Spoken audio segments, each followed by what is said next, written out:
entertainment works like no other. It's this business that is just full of damage. Yeah.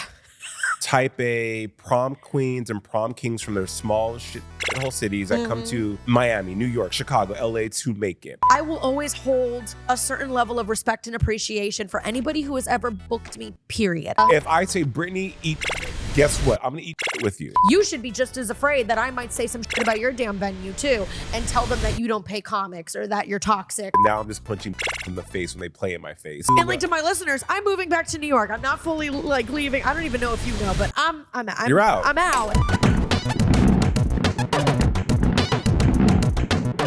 Size though, because this would definitely give me a yeast infection. I hate going to the gym and I can't stand being set up. It feels like I just had a one-night stand and I'm like, where's his bed sheet? Oh, big yikes. I have a friend who said, I grew up being told to take the high road and, you know, and he said, now I'm just punching bitches in the face when they play in my face. Yeah, He was like, taking the high road, like you just said, it's exhausting. I agree. Like, I'm not the type of person who's going to like viciously come after someone, but I'm also at an age now and have experienced times where it's like you kind of betray yourself when you don't speak your truth.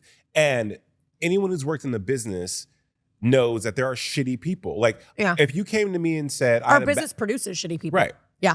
I had a bad experience at this place. Why would I judge you for that? Like that was your experience. Like and it's not like you're saying like, fuck them. Yeah. No, here's what, just wasn't the right fit. There was a lot of bad behavior. And so I chose to exit stage left.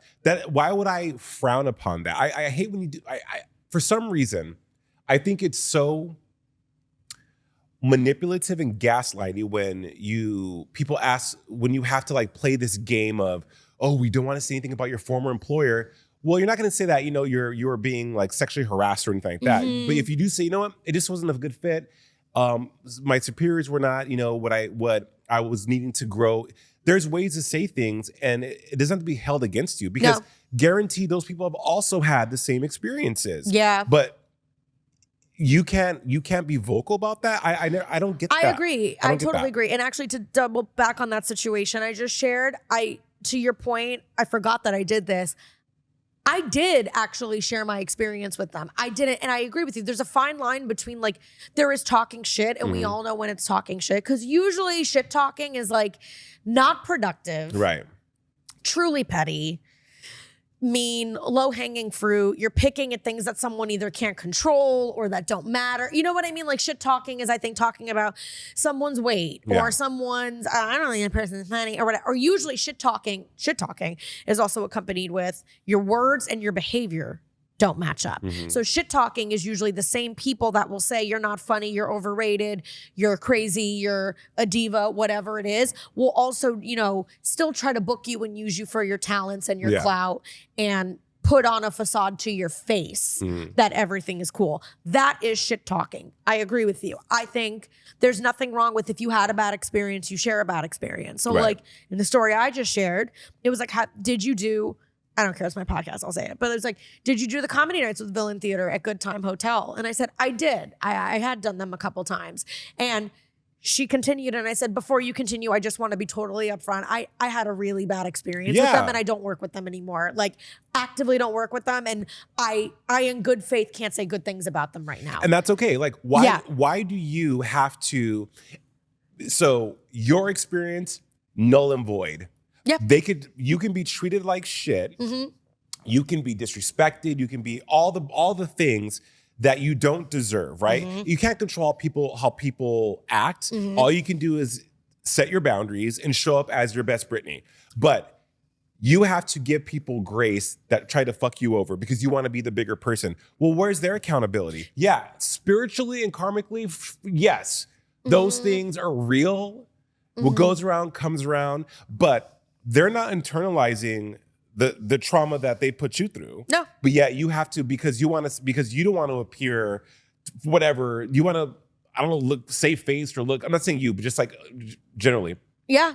You can't, no, fuck that. Fuck that. I'm all about accountability. Yeah. If I say, Brittany, eat shit, guess what? I'm going to eat shit with you. That's how I am too. But there's some people who feel like they can do you dirty or they could treat you inappropriately and a myriad of things, but you're just supposed to take that on the chin and be the bigger person. I'm sorry. Those days are over. Those days are really over. Yeah. And it's also, you're 100% right. Like, it's like, I think we've glorified taking the high road as like swallowing your truth. Well, and those are different things. Those are not, that's also not a principle of the high road. No. Like, to swallow your truth and deprive yourself of your own experience. You end up just gaslighting yourself. I'm also a big believer of like, I love telling the truth. The truth does really set everybody free. So if you've had a bad experience with something, I'm like, get more truth out. We need more truth in rotation. That's it. Because at the end of the day, if you did have a bad experience at that job or with that person and you bite your tongue and you don't speak what really happened, first off, energetically, that comes back around to bite everybody in the ass 100 times over. So it's like, what's so wrong with just being assertive and direct? Like if you went to a restaurant and you got food poisoning and someone suggested going to that restaurant, would you just say, okay, and go back and risk getting sick again and not tell the group that you had raw chicken? Like, no, you'd say to the group, like, I don't really eat at Applebee's anymore because the last time I was there, my quesadilla came out raw. Like, you know, it's like, what a minimalized, simplistic way of looking at it, but it's kind of the same thing. Well, it's about, you know? I think it's about accountability because it's about two things, Brittany.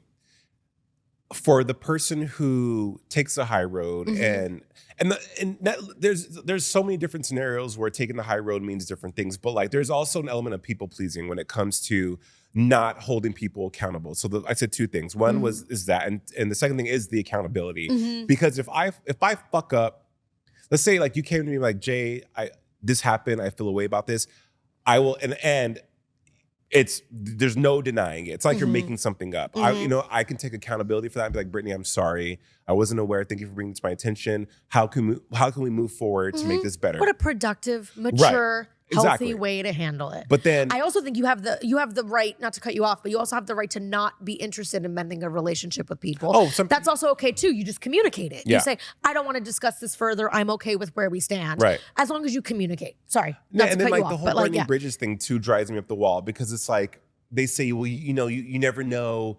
You never know. You might run into this person again. But that person had no qualms burning a bridge with me. I mean nothing.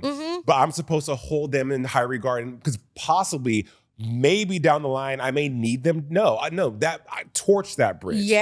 Torch it because your character, I'm not, there's no scarcity mindset here. Like, I don't need you. And if I did need you in the future and you said no, then that was our cross to bear. Yeah, exactly. And also those bridges are meant to collapse and they will collapse on their own. But to your point with you saying that, like I had an aha moment earlier this year, maybe it was late last year, where I was like, I'm my own goddamn bridge. Right. Like I'm pretty damn strong and powerful and well known, and I'm gonna be in some fucking geography and history books myself as a bridge. So yeah, and especially in our business, 100%. Well, I'm so afraid to say something because somebody else is going. I'm gonna look bad. But you know what? Like, okay, yeah, maybe their opinion carries weight and they're given circles. So does mine.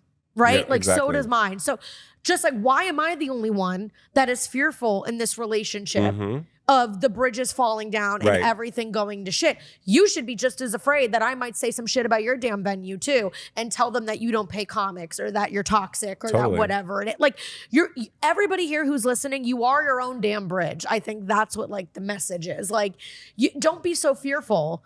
And I think the two of us in our careers and in our personal lives, I've had a lot of bridges burned and collapsed and bridges that I had signed contracts with and bridges that I had thought would be forever or thought that I was going to marry. A lot of different bridges, and they are dead to the earth and gone now, and I'm somehow standing stronger and I'm a bigger bridge for it. That's it. Yeah. The fear that was allegedly inherent there really doesn't exist. And I think what it does to you emotionally about not having, it all comes back to boundaries. And what a lot of people pleasers, there's a lot of people pleasing that is done by over-functioning people who are always Johnny on the spot, always able to give whatever they need to give out of fear. Like they're like, well, I don't want to miss out on this opportunity. That over time does more damage than you sticking up for yourself and possibly missing out on that opportunity. Oh my God, it erodes your spirit. And your confidence. And it makes you resentful too, because if you circle back to consideration, all you really want is the same consideration that you're giving other people. That's it. Right.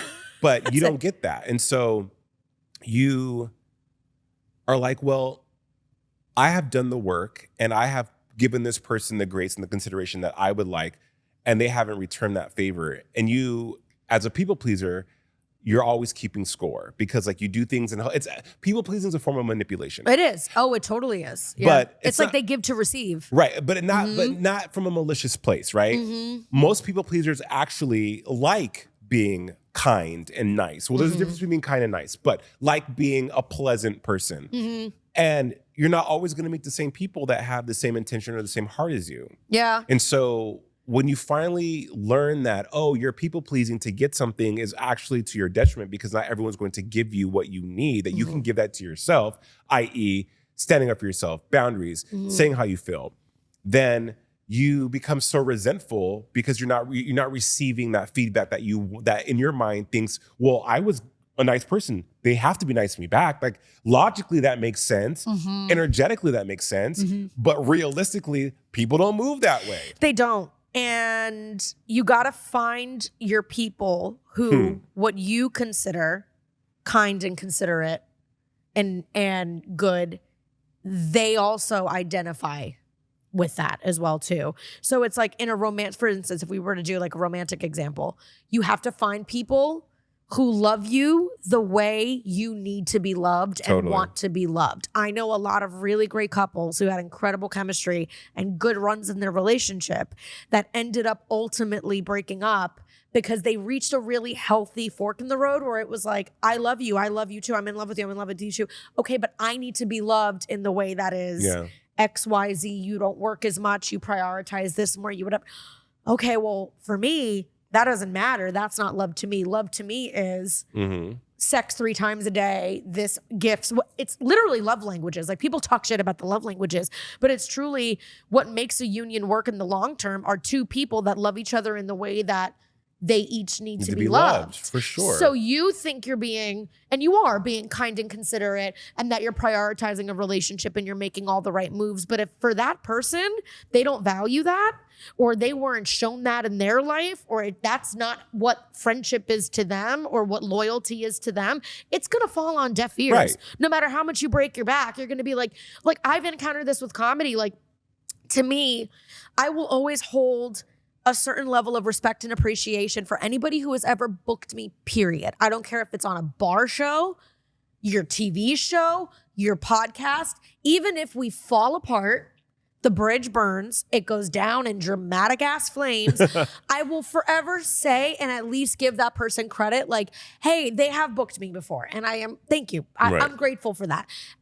You did not need to book me on your show, right? I don't need to book you on my podcast. They didn't need to book me on their comedy show. I will always hold space for that. But that's because that's something that I don't know. I put a lot of weight into that. No, I think yeah. And so it's been I've carried resentment with people in my business who I work really hard on my shows and my career is number 1, 2, and 3 in my life right now, and that's important to me. So when I extend a booking to somebody, or I let somebody come on the road with me, or I put them on whatever, that to me is a love language. Like I get that. Nobody's owed that, but somebody else might not. It compute.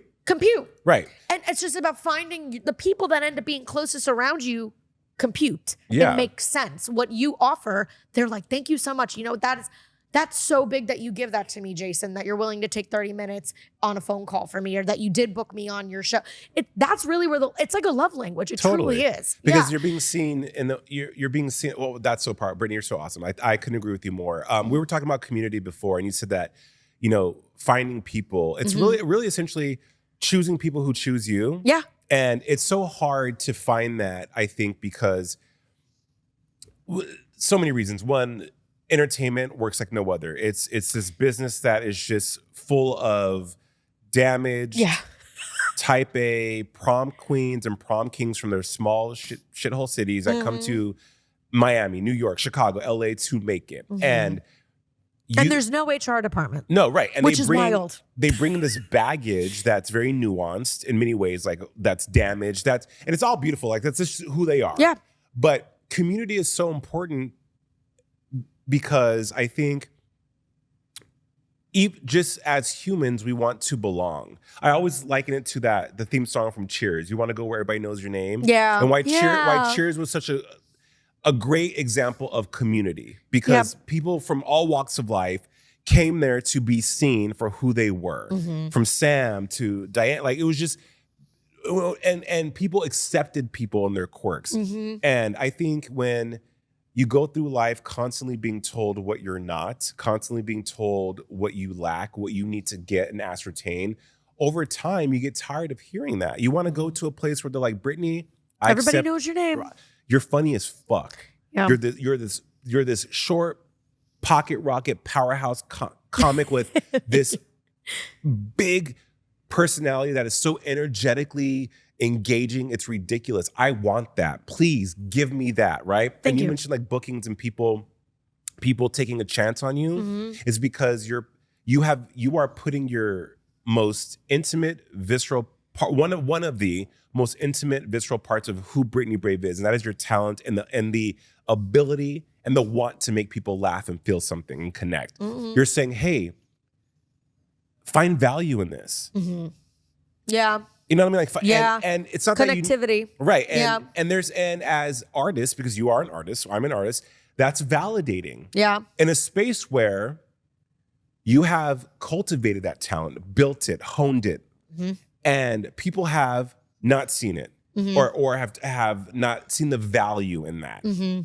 And if they knew everything it took for you to be Brittany Brave right now sitting on this inflatable couch, they would be like, yes, Brittany, yes, come. Because like it's so, there's so many nuances and layers to that. There is, yeah. And there's also, and you have this a lot, is like the authenticity, which is, I commend you because it's hard to maintain that, let alone cultivate it in this business. Totally. To just say no, even when an incredible opportunity is dangled in front of you. Yeah. To hold your head high, even when you're being rejected. To fight, to be able to dress a certain way, look a certain way, be yourself in a certain authentic way. It's hard to do that, especially in a business where you're constantly being rejected. Every now and again, you're like, fuck it. Should I just go on America's Got Talent and just throw it up? Should I just do the cruise ships? Fuck it. Should I just go back to TV even though my heart's not in it? Should I just go take a job where I'm just like swallowing bullshit and going through the motions every day? So really, authenticity, I don't think people listening understand, like, if you're in a creative business and you're able to say no, even knowing if that means that you're going to walk away from something awesome, a paycheck, something awesome, whatever, it's really hard. And we have to believe, like the high road, that it pays off in the long run. But to your point about community, you know, off camera, Jason and I were talking about the lack thereof in Miami. And it's crazy because in comparison to LA, where Jason started, and New York, where I started, there's more community in cities that are bigger, badder, bossier, have more talent, more competitive. I'm like, how are people collaborating more easily in Los fucking Angeles and New York fucking City than in cocky ass, egotistical Miami? And it's broken my heart in Miami because I've been like backstabbed more down here than I ever was in New York. Yeah. I feel the most alone down here.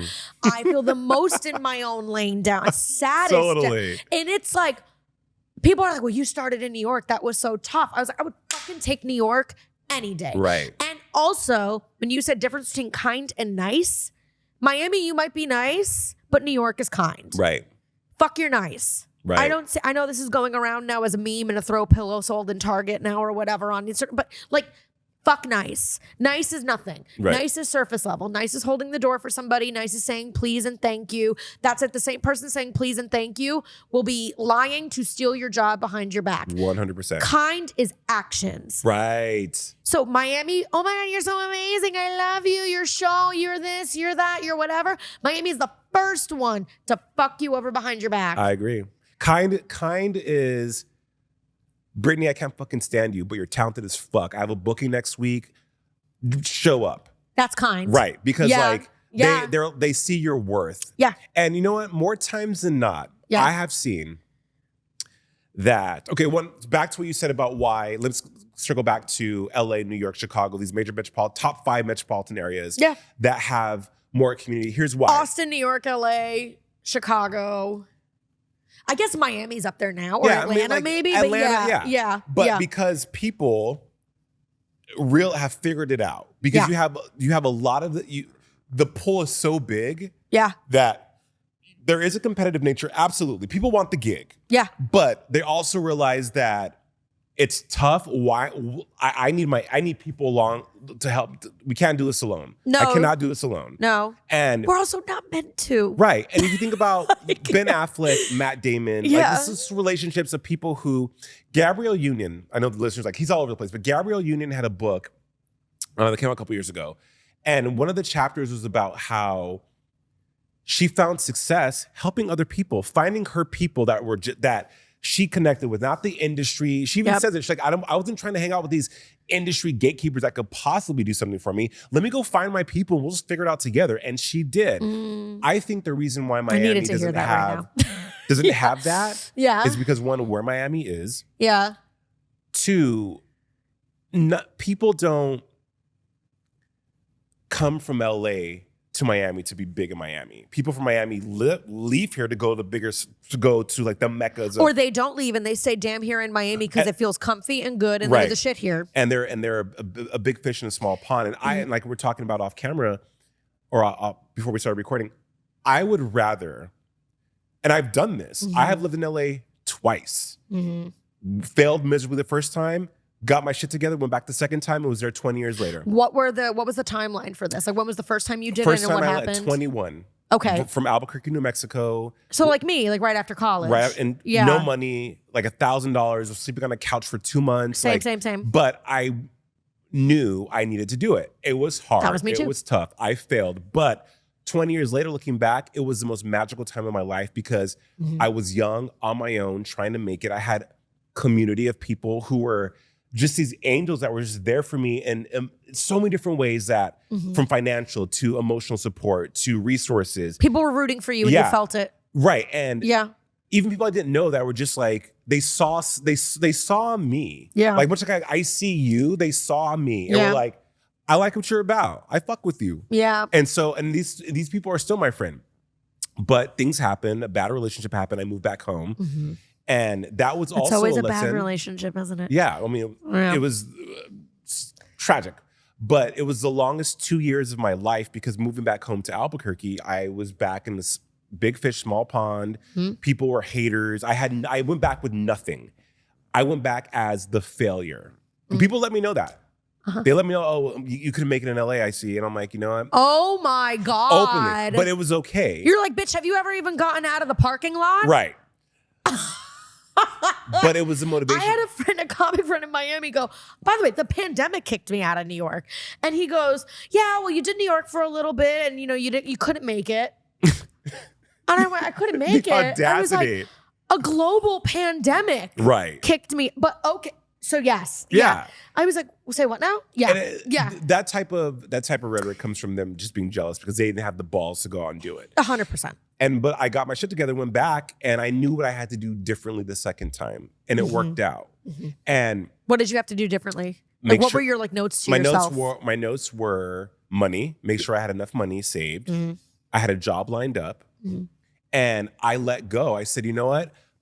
The pain of change, the pain of staying the same, this is saying, was so much greater than the pain of me changing. So I said, you know what? I would rather leave the comfort of Albuquerque, New Mexico, where there was nothing that was satiating or pouring into my creative soul.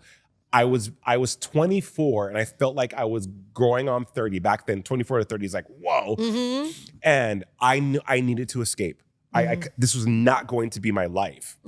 So I said, I will do everything in my power to set myself up for success and then let go and just hope that this time it'll go better. And it did. You bet on yourself. Right. Yeah. Things fell into place. And it wasn't that wasn't easy either, but it was a hell of a lot easier than the first time. Yeah. But had I not had that first time to show me, I wouldn't have been the success I was on the second time. Yeah, because you got a trial run a little bit. You ask a little bit. I bet that first trip to LA, that first move to LA, not trip to LA, move to LA, which you just said was like tragic, like a bad relationship, didn't work out. Right. Seemed so painful initially, but you're like, oh my God, I'm so grateful I got to test drive this major city and come back with all these lessons. And now I can go back like wiser and strong. Would you say that the second time you left LA, now it was more like an issue of choice and less an issue of circumstance now? Oh, for sure. The pandemic. It absolutely was. It was right. same. Yeah. Like my husband's a lawyer and I was, at home, not doing much. And Miami seemed like a good move. Yeah. Obviously, financially it is. Coming from California to Miami, I mean, there's no state income tax. Lots of things. Lots of things. Right. Yeah. And that was tougher to leave LA then in 2020 than it was any other time before. Because it's like leaving a relationship where it's actually really easy to leave when you were cheated on. Exactly. Compared to leaving when you're like, I could stay. Things are fine. I just know this isn't it long term or it's not right for me. Leaving peacefully is a lot. Don't get me wrong. It's hard to leave abusive, but it's almost like a relationship in that sense. No, like it's harder to leave the second time because you're like, I could stay also in LA. Like, Because you also, the second time was you grew as a human then, right? Like for me, LA was the holy grail. And that's New York for me. Right. It's like, and so when you're there, you have to cultivate this skin to survive. Like you become a better version of yourself in survival. Like you talent-wise, everything, because it requires so much more of you. Yeah. And you're so proud of yourself for surviving all the hurdles that you had to jump over. Some big, some like just the growth. Every month I paid my rent in New York on time. I popped a bottle of probably $8 champagne. Exactly. Because that's all I could afford. I was like, bitch, I did it. Another month. But you were thriving. Yeah, but I was thriving. You were thriving in a way that, in a way that, you're not where you want to be. Yeah. But damn it, I'm here. Like I beat the odds. I'm already 10 steps ahead of everything. 100%. Yeah. So when you finally, and you never feel like you've arrived or you're done. But you know that it's like when you're playing Super Mario Brothers, you pass levels. You're like, okay, I'm moving up. I'm almost to the castle. And then so the pandemic happened and I left Entertainment Tonight. They had a massive layoff because the digital platform I was working for wasn't doing well. It was just a time when digital was still like becoming a thing. Yeah. And that was supposed to have been the dream job and it wasn't. There's a lot of, great boss, but it just, the culture wasn't what it needed to be. Sure. And I've had a couple things that I thought were going to be dream jobs, from radio to being a publicist in New York to that were not. That were not. And it's heartbreaking. It's heartbreaking because you have to heal from that and mourn that. And so it was just like, let's move to Miami. Fuck it. Seriously, fuck it. What do I have to lose? Yeah. Yeah. And it's like, that was it for me. For me, I grew up in Miami, so I was really just coming home to try to take a break from the pandemic in New York. And I will say I initially felt community in Miami. And maybe that's where the pandemic helped this city, right? Like there was a little camaraderie. Yeah. I felt fun. I felt positivity. Actually, I could tell you what I felt now. At the time, I would have told you that Miami was more fun to do comedy in than New York City. But now that I've been here 3 years and I've been one of the only, can count on one hand, people that have like made shit happen down here, it wasn't that it was fun. It's that there's no stakes down here. Yeah. That's what it felt fun coming from living in New York City, A, and B, being a comic in New York City. I said, God, it's fun here and people are nice and the hangs are so cool. And now that I'm 2 to 3 years out, one of the more successful comics down here touring and whatever, I'm like, oh, this shit's not fun. It's that nobody was taking it as seriously. Oh my God, Brittany, someone else, that's such a great point because. Right? Like, I was like, that's why it's so quote unquote fun. Because there's nothing fucking happening here. Right. Well, it goes back to. And like to my listeners, I'm moving back to New York. I'm not fully like leaving. I don't even know if you know, but You're out. I'm out in the next couple months. I'm trying like really hard. Yeah. Someone else said something to the same effect of what you said about not taking it seriously. They said, Jason, you're like, you care too much about this. And I'm like, but that goes back to that New York, LA thing, because there you have to care to be. It's like the Olympics of what we do. And if you're not caring, then you're not, there's somebody we talked about off camera who I will not mention here, comedian, one time said, bro, you just like care too much about your jokes. You just like just fucking do it. Like just get on stage, like just fucking say it, just be funny. Just like you think about it too much. You care like too much about. I'm like, what? I know. Not to cut, sorry, but I was like, I go, you mean I care about my, I am now at the point where I'm like, I'm sick of explaining this to people in Miami or explaining it to anybody who doesn't get it. Right. You're either on that frequency or you're not. Or you're not. Yes, or you're not. That's it. Yeah. And how insulting it is. It's almost as if you are like, how dare, like, the joke's on you. How dare you care so, really? You are so not a cool kid because you have passion and an ethic. I do think there's a healthy balance between, here's where the balance starts. And it's like manifestation and detachment. I enjoy the process of what I'm doing, give 100% to the process. And then when you share it release it onto the world and don't give a fuck what happens after that, because you've done your work. You've sat down and listen to those recordings of sets and that's wanted to die. But that's like, you building. It's like radio, air checking. You're only going to get better by what people used to call me arrogant and cocky and all because I would watch myself back. And I'm like, I watch myself back to get to know myself better on camera. So I know where I can improve or what my strengths are and how to build it. I watch other people to pull things like Tamron Hall, like the greats. Even people who aren't super successful but have something about them, like we're talking about Matt Rife. Yeah.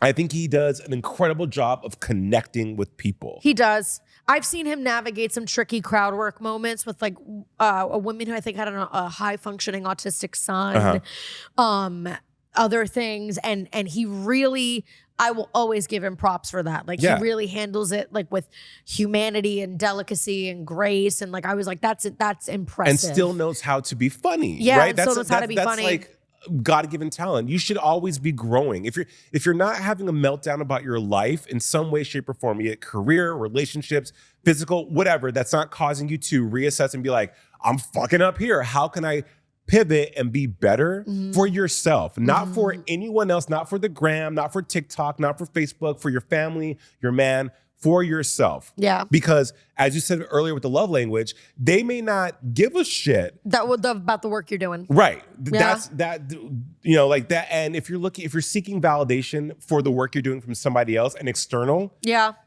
a pick me, choose me, love me kind of situation, it's dangerous. Yeah. Do the work for yourself. And I've had to do that the last year. And I'm telling you, Brittany, as hard as it's been so rewarding because I have been able to let go. You talked about rejection earlier. Yeah. How dope is it when you get rejected and you're like, okay, cool, thank you. Like, it doesn't faze you anymore. Yeah. It's almost as if like, you look at the person like, oh, okay, fine, you can reject me. Like, great, thank you, it's good. Yeah.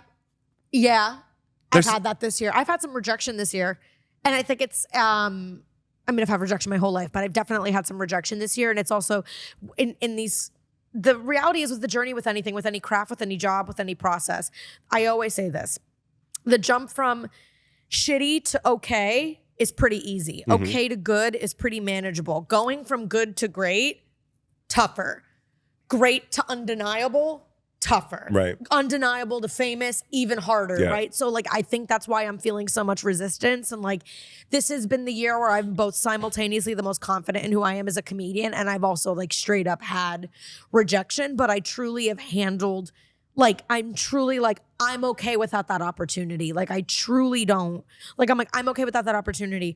Oh, they didn't book me? That's okay. They will run into me again. They will see me live again. They will, you know what I mean? And it's very, and I think part of it, something we were talking about, part of why I think Miami is so truly cutthroat in a way that people think LA and New York is, but it isn't, is because LA and New York, there's truly plenty of opportunity. Right. Everywhere scarcity. You go, it's scarcity. Yeah. People are operating from a place of scarcity, and that is why they're all, I'm in my own lane, fuck you, I'm doing it on my own. Either I get it or you get it. There's no in between. It's because there's not enough to go around down here in any field for people to really realize that collaboration is key, and there truly is a lot of seats at the table. And like, even as a woman in comedy, like, if we're gonna keep it 100% real, we are still not where we need to be in comedy. Right. It's a great time to be a woman in comedy, but there's still male trolls on the internet saying women aren't funny. There's still male colleagues that would never dab you up, give you your credit where credit is due, that still book lineups like, oh yeah, let's get a girl in there just so we can, like, so we see it on television too with comics, because the Louis C.K., for instance, right? Yeah. Like, let's even though he's canceled, but like, let's think about like him as a comic. Whereas that name, before Nikki Glaser became really a thing, that name, even though he's been around for a long time, simply because he's a man, a white man, there was so much more weight than an Eliza Scherzinger or Grace Helbig or these other like funny people who've been around for a while, but they're not getting that same gravitas or that same kind of opportunity because they're not a man. Yeah. And you know, and even I have privilege being a Black gay man in TV, right? Because I don't present in a way that people assume normal gay men present. Like they think that all gay men are like, yes, we're a queen. Like Drag Race City. Right. And I don't present that way. You're like, I'm not gay passing. I'm not gay. Yeah, right. Yes. Right. And so I have privilege in a way that like I would get more. I've even been paid more than my female counterparts because I'm a man. Seriously, and in hindsight, looking now, I'm like, yeah, I made more money than this person when I found out how much they made. I'm like, it's probably because we have the same experience, but because I'm a man. Right. And I think some of the funniest fucking people on the planet are not men. They are women. Yeah. They are fucking, like Chelsea Handler. Say what you want about Chelsea. She's fucking hysterical. Bad bitch. Yeah. Right. Like, and she's so truly unapologetic. Unapologetic about it. Yeah. Or think about Whoopi, or just even Wanda Sykes, or just Paula Poundstone, all the women that have come before. Joan Rivers. Joan Please. Rivers. I just watched an interview the other day that I had missed from 10 years ago on CNN where that bitch walked out on Federica, like walked out on her. And honestly, Federica was like taking some passive aggressive jabs at her. Like, people say you're mean. Don't you think there's shock value? Like, you do things for this, you that. Like, it was, and I was getting annoyed for Joan because I was like, this bitch. And Joan like took her earpiece out and was like, I've been making people laugh for 50 years. I'm not doing this right now. She's like, all I'm going to say is you shouldn't be interviewing people who do comedy, and walked out 2.5 minutes on CNN. Yep. That is true. Walking out on CNN is true. Like, I don't need you. Right. I know who I am, how good I am at my craft. And that takes years of being told no and years of focusing on what matters to get to a point where you can walk out on national television. But that leans on you're like, bye. Yeah. But I think that leans on who you are, Brittany. And I mean, I've seen your growth over the last year. And I think you don't give yourself enough credit for surviving all you've survived. And not saying like you like, you know, like you're like some after school special where you've been like, no, but like I think people don't realize that being in this business is all about survival. You have to survive this business in order to stamina. Right. It's stamina. Perseverance. That's it. And the peace that comes with being able to be like, you know what? I'm good. And it feels so good. It feels so good. And have you noticed that when you are in that space, how things come to you? You're like, I don't need this shit. Well, I'll do it. And they're like, but things that come that are meant for you, that are in alignment for what you want to do. Because I think the biggest goal for myself, I just want to do great work and make good on the gifts that God has. I know God has blessed me with talent. I've known since I was a kid. And I don't say that in an arrogant, so I know with every fiber of my body. You know what you're capable of. You know what you do. I have been given something that's awesome. And I want to share that with the world. I want to connect with people. I want to be the best I can be at my craft that I love so much. I will do the work. It's not like I want it handed to me. I will do the work. Yeah, you're one of the rare creatives who somebody can tell you, hey, like you missed the mark on XYZ assignment, and you are comfortable, talented enough, confident enough, and secure enough to be like, you can tell me that. Right. That's okay. I'm the same way with my comedy. Somebody could be like, can I give you a note? And if I respect the person who says that, you got to be so careful with advice, and you have to take I don't even care if it is head honcho, whatever in your business or your boss. Anytime they say, can I give you a note? You have to take it with a grain of salt and see who it's coming from. Totally. Yeah, completely. And it's like, go ahead. Sorry. But yes, you are like, and you know your talent because you have it and everybody sees it. Thank and you. It's like, yeah. I think you are also moved. I believe that God, source, divine one, whoever you believe, has you go through experiences. Like I think what you've talked about openly about mental health, community, lack of opportunity. I think that's just setting the stage for when the shift happens to where your phone's ringing off the hook. Brittany Brave is being booked. You now have, not that you didn't before, but it gives you perspective on, okay, cool. I survived and grew through all of these things that were less than favorable to prepare me for when things are really good, how I can handle that with the plum and really be able to be so present in that and be my best self in that. And also know the red flags and be able to see I know where that's going to end. I'm going to stay away from that. And thanks for that segue. You teed me up with that. So I want to, on a somewhat closing note, Sure. I want to talk about trusting your gut, like a time when your gut was right and you actually listened to it and then you got validation that it was right. Because we were talking about this, off camera, but I finally also feel, and this is a big plus for this year, that I'm finally in a place where I get a gut feeling and I'm not even saying I act on it. I'm not even saying I do anything drastic. That's another thing that I had to learn as a human being. I acted quickly. I showed my cards quickly. I said my feelings quickly. And I still will say my feelings. If you can count on anybody to tell somebody where to go or to say no or to say it's us, I feel it is. But I don't even necessarily act on it anymore. But when something's just off, no matter if it's a little off or a lot off or whatever, I just go, it's off. It's off. Like, that's it.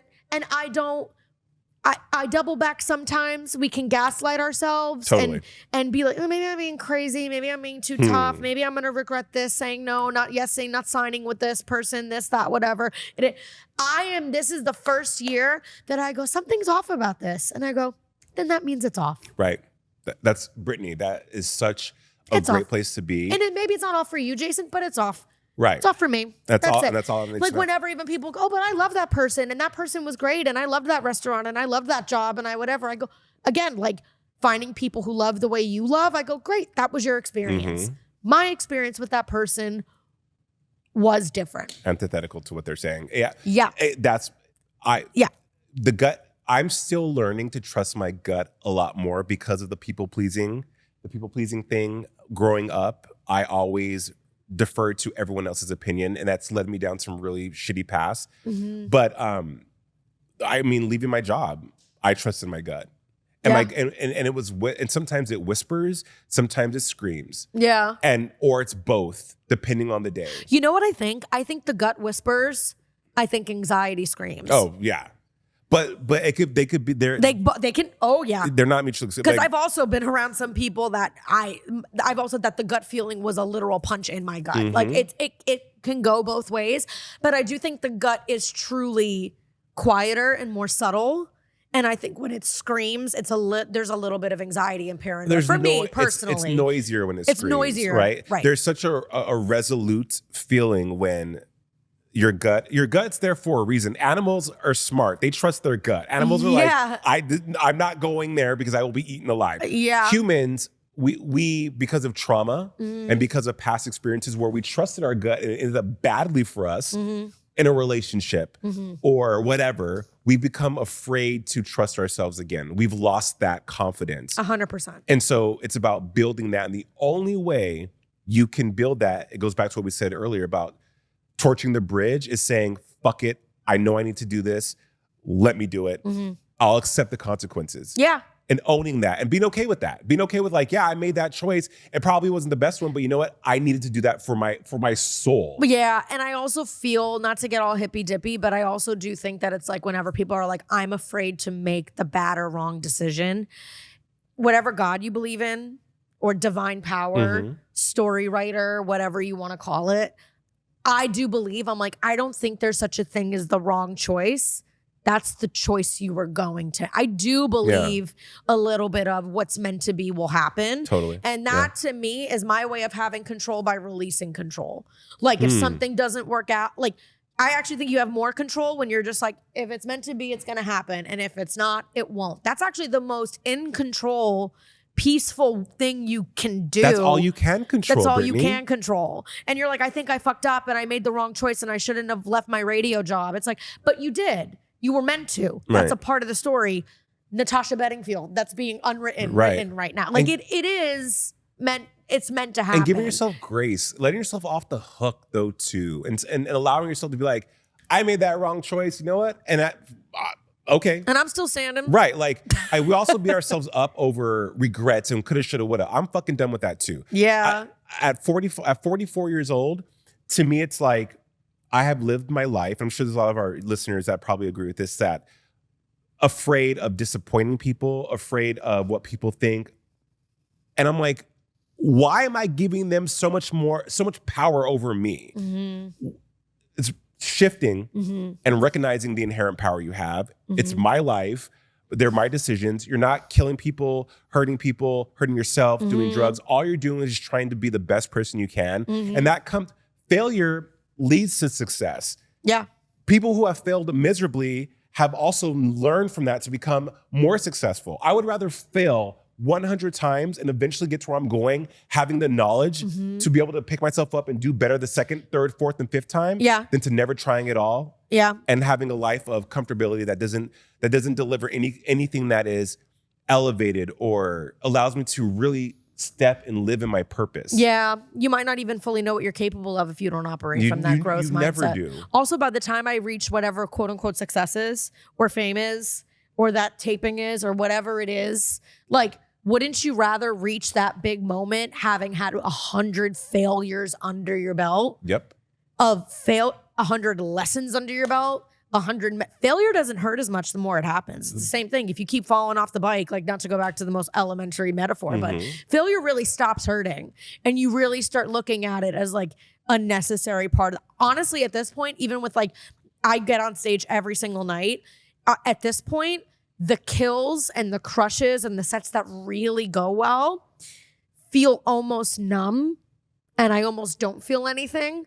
I shouldn't say I don't feel anything. I shouldn't say that. I feel purpose. I feel content. I feel calm. Like, I only feel things now when I bomb or when something doesn't go well. And that's how I know I think that's where like true north is pointing me to. You know what? And it's like, because you can, like, a lot of comics always say, like, you can kill. Killing is easy at some point. You could do your job every day and do it good if you just stay within your comfort zone or something. But at some point you will hit a wall and you'll stop feeling, really. You'll stop. And then it's like, that's interesting. Like, it's, having a rough set on a weekend where like every other set went really, really well. And this one, you're just struggling getting through your 45 minutes in a new city you've never been to before. That's when I feel something. I get off stage and I'm like, ooh, that's different. Okay, that's new. And like, it's, if you're not afraid of it and you don't tie your ego to it and immediately think you're a terrible reporter, comedian, producer, or whatever, that's where also like, but like we talked about this a couple minutes ago. What I also love about us, and if there's anything that I can impart to listeners who ever get told that they're a lot or a diva or too much or, and this is for me too, like I have popped off this summer for good reasons. Like, there was a lot of drama around the Diddy roast and I had to stand my ground and get loud and get aggressive about certain things. I am never going to be the chill girl. Yeah. I'm never going to have chill. I don't have chill. Growing up, I didn't have chill. I was a nerd. I took everything too seriously. I wanted to please my parents, please my teachers, do all the things I wanted to be. And I think that's the one trait I'm going to carry with me for the rest of my life. Like, even in dating, like, one of the most honest things I could tell somebody when I meet them is like, I really don't have chill, especially if I end up liking you. I'm probably not going to be chill. And who is someone to tell you to be chill, Brittany? Like, yeah, and I'm okay with it. I care. Whoops. I think it's been so glorified in our generation to not care and detach so much to the point when it's, you know what I mean? And I'm like, I just don't think that's ever going to be me. And it's okay. That's not who you are. And getting back to, I know we have to go, but getting back to what you're saying about when you have a great set, I challenge you to think about like this as well. All your failures and all the times you bombed also inform you in an awesome way when you do succeed, because it opens up a door of the hindsight and perspective. Like, oh, fuck, I was not killing it. This and that. But you chose to attack that from a positive, constructive way. Like, okay, cool.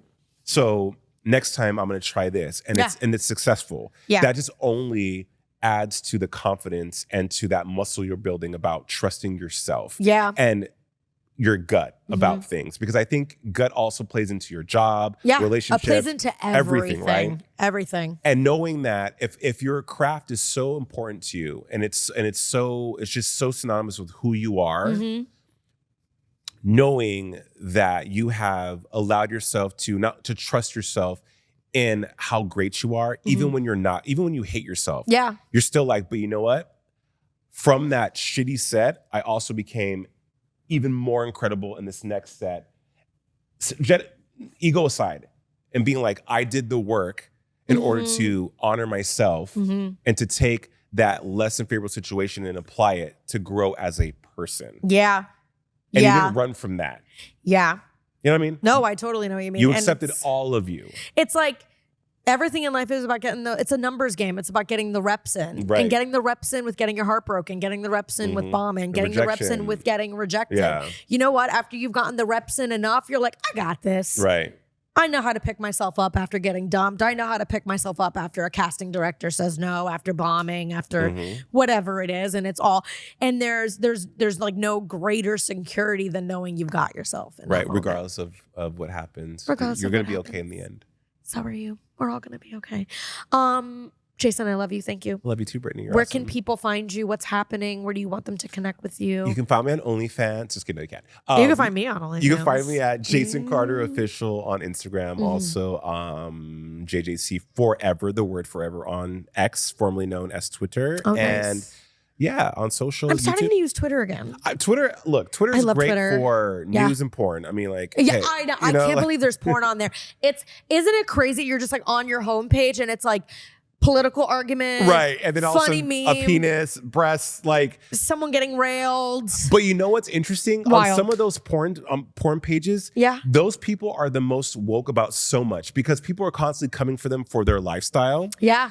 And they have to, in so many nuanced ways, defend what they do. And people always want to attach religion or political specificity when they are trying to down someone else's lifestyle. Always for their choices. Yeah. Right. And so it's kind of like, I've learned some pretty cool things from some really big porn stars. Not that I follow a lot of porn stars, but I don't. I don't know why it's on my feed, but I've read, there's some that are just like, dudes say, wow. You're like, pretty wise. Right. Yeah. Like you're like from the woke police. I can't believe you're like, I can enjoy watching you get absolutely railed, but then I can also enjoy watching you talk about growth and philosophy and international policy. Well, I think there's something to be said about that. I think it's like porn stars, people with less than normal careers, right? People who take maybe more avant-garde religious paths and choices.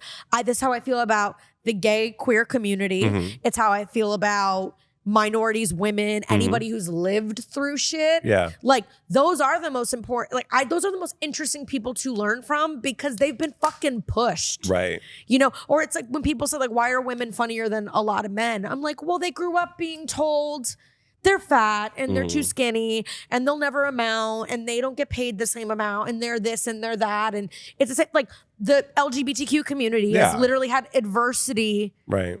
Their entire life persecution and around. So since existence.